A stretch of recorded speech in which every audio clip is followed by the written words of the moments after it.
This week on 360, we are in the double Torah portion called Vayakhel-Pekudei. Quick aside, there are 54 Torah portions, and the reading cycle of the Torah from Simchat Torah to Simchat Torah may not have 54 weeks in the lunar calendar. So the rabbis long ago decided which portions would be doubled up in certain years, so that way we could read from Genesis 1 in the beginning to the end of Deuteronomy, the death of Moses, in the course of 1 year. So this week is a doubled portion. Having said that, I want to talk about something different this week, something incredibly Jewish, arguing. I was thinking about this recently on my trip to Israel these past couple weeks. There were a number of times during the trip with my travel group or with our Shabbat hosts or with various speakers where we had disagreements.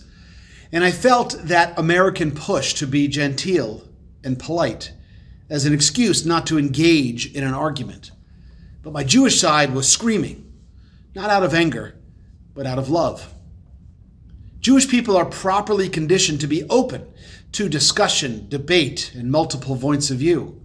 As a people, we've never been a unified voice. Rather, we have always been a chorus of people dedicated to living righteous lives as part of our national job to bring honor to God's name. And because of our acceptance of multiple voices, we've developed a national soft spot for inconsistency. Aldous Huxley once said that, quote, "Consistency is contrary to nature, contrary to life. The only completely consistent people are dead," end quote.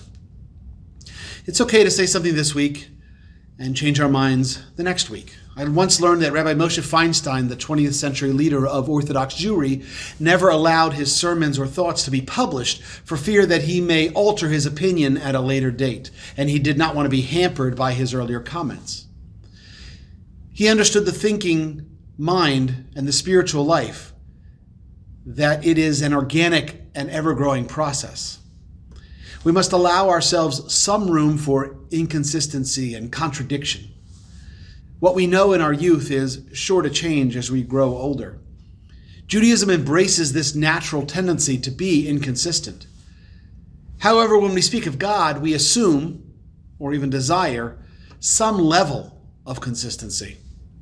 In our prayers, in our literature, in our hearts, we long for divine coherence. But we know that this is not the case, nor has it ever been the case. The God of the Bible has a different personality than the God of the Talmud.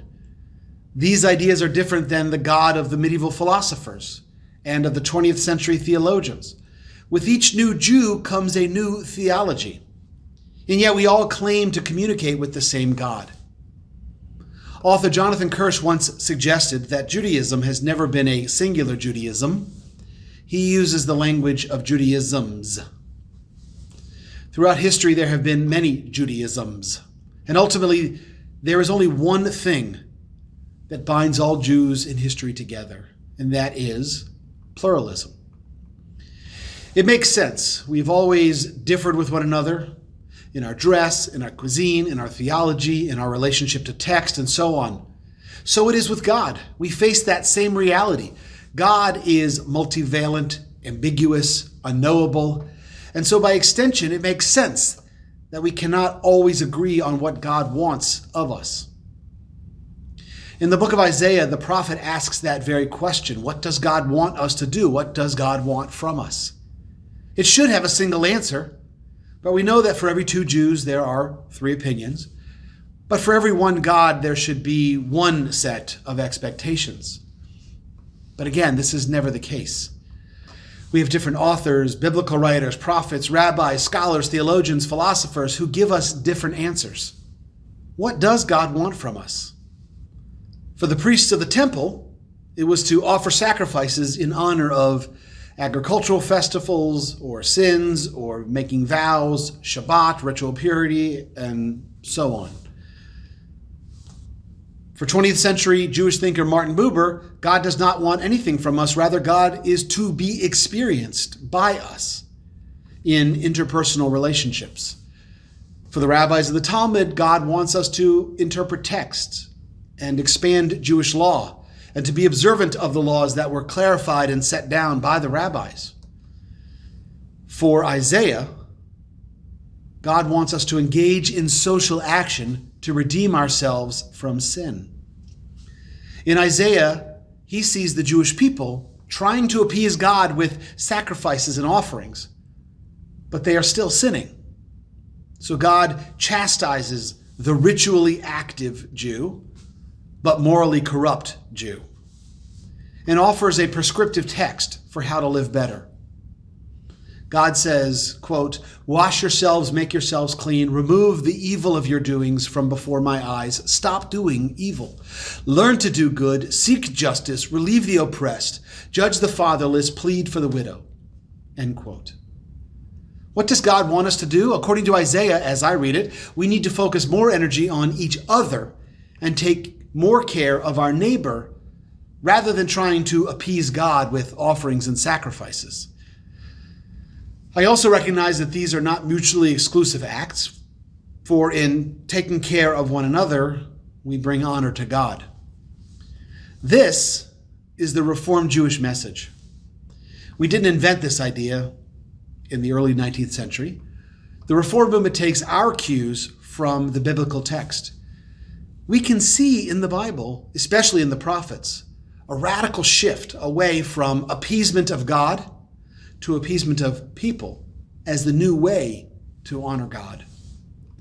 We can disagree on every facet of Jewish life and theology, but we voluntarily come together under the umbrella of a Reformed Jewish community with hope for common ground. And this is it. Isaiah's vision of honoring God through honoring people is real, rational, refreshing, and relevant to our community today. Despite our heritage of pluralism and argumentation, we can embrace the prophet's vision of the importance of human dignity. It remains as important today as it did some 2,700 years ago. For all of our loving disagreements, this prophetic message teaches us how to come together to build a holy society. We have to look out for each other. Now go out and be Torah.